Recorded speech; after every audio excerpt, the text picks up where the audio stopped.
உலக அரசியலில் பார்த்திங்கன்னா மதம் அப்படிங்கிறது ஒரு மிகப்பெரிய பங்கு வகிக்குது.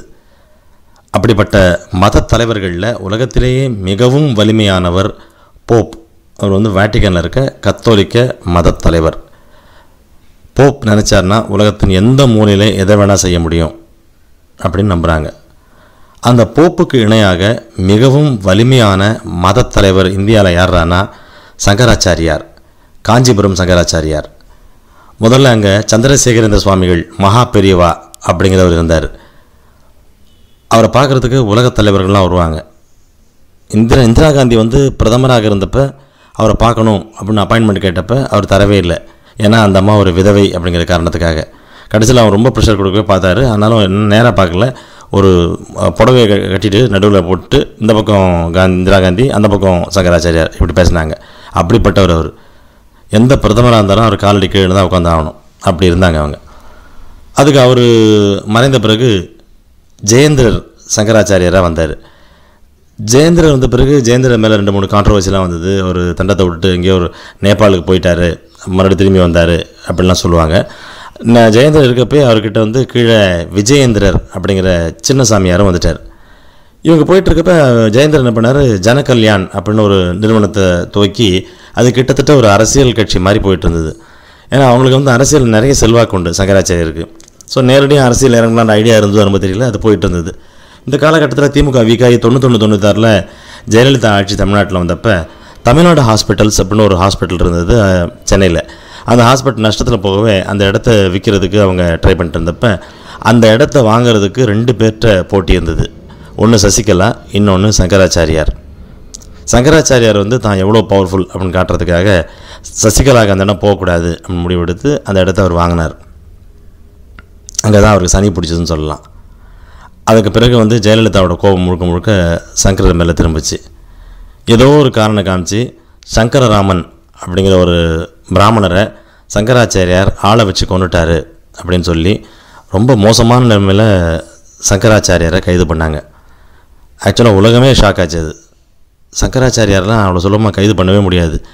சங்கராச்சாரியாரை கைது பண்ணப்போ அவர் கூடவே சேர்ந்து சின்ன சங்கராச்சாரியார் இருக்கார், விஜயேந்திரர், அவரையும் கைது பண்ணாங்க. கைது பண்ணதோட விடலை, இந்த 2 ஜெயேந்திரர் விஜயேந்திரர் இந்த 2 பேரோட இமேஜையும் டோட்டலாக காலி பண்ணாங்க. அவங்க ஸ்திரீலோலர்கள், பெண் பித்தர்கள். அனுராதா ரமணன்ற ஒரு எழுத்தாளர் அவர் பல முறை கற்பழிச்சார் அந்த இடத்துல. இன்னும் பல பெண்கள் அப்படி பண்ணார் அப்படின்ற மாதிரி பண்ணி அந்த சங்கராச்சாரியோட இமேஜை டோட்டலாக க்ளோஸ் பண்ணாங்க. அந்த நேரத்தில் பல பிராமணர்கள் என்ன பண்ணாங்கன்னா வீட்டில் இருந்த சங்கராச்சாரியர் படங்கள்லாம் கொண்டு போயிட்டு கோயில்களில் வச்சுட்டாங்க. அப்போ பல வீடுகள்லேருந்து சங்கராச்சாரியர் படமே இல்லாமல் போயிடுச்சு. ஏன்னா பூஜை ரூமில் எல்லா பூஜை ரூம்லேயும் பிராமணரோட பூஜை ரூம்லேயும் சங்கராச்சாரியர் படம் இருக்கும். அந்த இன்சிடெண்ட்டுக்கு அப்புறமாக அவங்களையே ஜெயலலிதா நம்ப வச்சாங்க அந்த மாதிரி ஒரு பிரச்சாரம் பண்ணி. சங்கராச்சாரியன் சங்கர மடம் அப்படிங்கிற அந்த பவரை மொத்தமாக ஃபியூஸ் பிடுங்கி சங்கர மடத்தையே ஜெயலலிதா டோட்டலாக கொலாப்ஸ் பண்ணிட்டாங்க. சங்கர மடத்துக்கு பவர் போயிடுச்சு. அங்கே யாருமே எந்த தலைவரும் பார்க்க போகிறதில்ல, இந்த மாதிரிலாம் ஆச்சு. இது நடுவில் என்னாச்சுன்னா, வென் சங்கராச்சாரியர் வாஸ் அரெஸ்டட், அவரை எஸ்பி பிரேம்குமார் அப்படிங்கிறவர் கைது பண்ணார். அவர் கைது பண்ணப்ப சங்கரர்கிட்டையும் அதாவது ஜெயேந்திரர்கிட்டையும் விஜயேந்திரர்கிட்டையும் அவர் ரொம்ப மோசமாக நடந்துக்கிட்டாரு, அவங்கள அடிச்சாரு அப்படின்லாம் சொல்லுவாங்க. அவங்க 2 பேரும் அடிச்சிருக்காரு. ஏன்னா அதான் அவங்க கொடுத்த மேலிடத்துல கொடுத்த இன்ஸ்ட்ரக்ஷன், அவங்களை அடிக்கணும் அப்படின்ட்டு. எப்படி கலைஞரை மிட் நைட்ல தூக்கிட்டு போனாங்களோ அதே மாதிரி இவரையும் தூக்கிட்டு போயிட்டு அடிக்கணும் அப்படின்ற மாதிரிலாம் ஐடியாவில் இருந்திருக்காங்க. இவர் அடிச்சிருக்காங்க அப்படிதான் சொல்றாங்க. அதில் ரொம்ப ஒரு மனநிலையே பாதிக்கப்பட்டாரு ஜெயேந்திரர். தன்னை போய் ஒருத்தர் பிசிக்கலா அடிக்க முடியுமா அப்படிங்கிற மாதிரி அதுல ரொம்ப நொந்துட்டார். அதுக்கப்புறம் கிட்டத்தட்ட ஒரு ரொம்ப மோசமான நிலைமையில தான் இருக்காரு இப்ப அவரு. அதுக்கு இந்த ஜெயேந்திரருடைய இமேஜ் காலி ஆகிறதுக்கும் அவரோட உடல்நிலை கெட்டு போகிறதுக்கும் சங்கர மடமே முழுக்க முழுக்க பொலிவிழந்து போவதற்கும் 3 காரணங்கள். காரணம் 1, எஸ்பி பிரேம்குமார். அவர் தான் அவரை நேரடியாக அரெஸ்ட் பண்ணார். ஏன்னா மற்ற போலீஸ் ஆஃபீஸர்லாம் தொடமாட்டேன் இருக்காங்க. காரணம் 2, சசிகலா. காரணம் 3, ஜெயலலிதா. ஜெயலலிதா சொல்லி சசிகலாவால் ஜெயலலிதா தூண்டப்பட்டு ஜெயலலிதா ஆர்டர் கொடுக்கவே எஸ்பி பிரேம்குமார் அரெஸ்ட் பண்ணார். ஸோ இந்த 3 பேரும் தான் சங்கர மடத்துடைய டார்கெட். இதுக்கு பின்னாடி இந்த இது ஆகி அவர் சங்கர் நல்ல லாயர்ஸை வச்சு வாதாடி கேஸ்ல நிரபராதியா வெளியில வந்துட்டார். வந்த உடனே கூட அவரோட அந்த வன்மம் போகலன்னு சொல்லுவாங்க. பல பூஜைகள் பண்ணியிருக்காங்க. இதெல்லாம் எந்த பவர் இருக்குன்னு தெரியல. ஆனா இதுல என்ன ஆச்சுன்னா பல பேர் நோட்டீஸே பண்ணல. எஸ்பி பிரேம்குமார் அவர் சின்ன வயசுலயே மர்மமான முறையில் இறந்துட்டார். அவர் எப்படி இறந்தாருன்னு யாருக்கும் தெரியல. அது ஆக்சிடென்ட்டா இல்லை உடம்பு சரியில்லாமல் போச்சா என்னன்னு தெரியல. He died. அடுத்தது ஜெயலலிதா. அவங்களும் அதே மாதிரி மர்மமான முறையில் தான் இறந்துருக்காங்க. எப்படி இறந்தாங்கன்னு யாருக்குமே தெரியல, என்னைக்கு இறந்தாங்கன்னு யாருக்கும் தெரியாது. மூணாவது சசிகலா. இதெல்லாம் பண்ண சசிகலா இன்னைக்கு ஜெயிலில் உட்காந்துட்டு இருக்காங்க. அது பயங்கரமான இதில் ஒரு 4 வருஷம் ஜெயில். 4 வருஷத்துல அவங்க வெளில வர்றது முடியவே முடியாது. இப்படி அந்த 3 பேரும், அதாவது ஜெயேந்திரரை தொட்ட அந்த 3 பேரையும் ஜெயேந்திரர் பூஜை புனஸ்காரங்கள் யாகங்கள் பண்ணி பழி வாங்கிட்டார் அப்படிங்கிறது காஞ்சிபுரத்தில் இருக்க மக்கள் ரொம்ப நம்புறாங்க. இதுக்கு என்ன ஆதாரம்னா, ஜெயலலிதா இறந்த மறுநாள் ஜெயேந்திரர் திருப்பதி கோயிலுக்கு போயிட்டு மொட்டை அடிச்சுட்டு வந்திருக்காரு. தள்ளாத வயதிலும் கூட அவர் அங்க போயிருக்காரு. இப்ப சமீப காலமாக ஒரு வாரம் 10 நாள் முன்னாடி தினகரன் சங்கர மடத்துக்கு போயிருக்காரு ஜெயேந்திரரை பார்க்கறதுக்காக. அங்க போயிட்டு இந்த மாதிரி அவர் பார்க்க விடல, பட் ஒரே ஒரு நிமிஷம் தான் கெஞ்சி கேட்டிருக்காரு, 1 மினிட் நான் பார்க்கணுன்ட்டு. சரி போயிருக்காரு. போன உடனே அங்க ஓன்னு கத்துனாராம், அழுதுருக்காரு.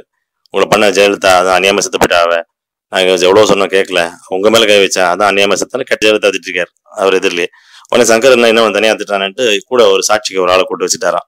திட்டுறப்ப கண்ணா பின்னான்னு தினகரன் ஜெயலலிதா திட்டிருக்காரு. திட்டு உடனே போயிட்டு அப்புறமா விஜயேந்திர போயிட்டு அவர்த்தையும் ஜெயலலிதா திட்டிருக்காரு. இந்த மாதிரிலாம் பண்ணிருக்காங்க, நாங்க அந்த மாதிரிலாம் பண்ண மாட்டோம், நாங்க உங்க பக்கம் தான், நீங்க என்ன சொன்னாலும் செய்யறோம், எங்களை காப்பாத்துங்க அப்படின்னு தினகரன் கேட்டிருக்காரு. இப்ப தினகரனுக்கு இரட்டை இலை சின்னம் கிடைத்தாலோ அல்லது தினகரன் ஆட்சி அந்த தினகரனோட சசிகலா எடப்பாடி பழனிசாமி ஆட்சி இன்னும் ஒரு 4 வருஷம் கண்டினியூ ஆனாலோ அதுக்கு நிச்சயமாக சங்கர மடத்தோட ஆசீர்வாதம் இருக்கும் அப்படின்னு சொல்றாங்க. ஆனால் சங்கர மடம் அவ்வளவு சுலபமாக இவங்களை மன்னிக்குமா மன்னிக்காதா அப்படின்னு தெரியல. ஏன்னா சசிகலாவை மன்னிக்கிறதும் ஒண்ணுதான், எடப்பாடி பழனிசாமி மன்னிக்கிறதும் ஒண்ணுதான். அதனால அவங்க விடமாட்டாங்கன்னு நினைக்கிறேன். இன்னொன்னு, அவங்க சங்கர மடத்துல பிஜேபிக்கு பயங்கரமான வாய்ஸ் உண்டு. ஆனால் சங்கர மடத்துல சுப்பிரமணியம் சாமிக்கும் வாய்ஸ் உண்டு. சுப்பிரமணியம் சாமி இன்னைக்கு சசிகலாவுடைய மிக நெருங்கிய நண்பராக இருக்கிறார். அதனால அவர் வழியாகத்தான் இதெல்லாம் நடக்குதுன்றாங்க. ஒருவேளை சங்கர மடத்தோட சப்போர்ட் சசிகலா குரூப் கிடைச்சதுன்னா அது சுப்பிரமணிய சாமியால் மட்டும்தான் இருக்க முடியும்.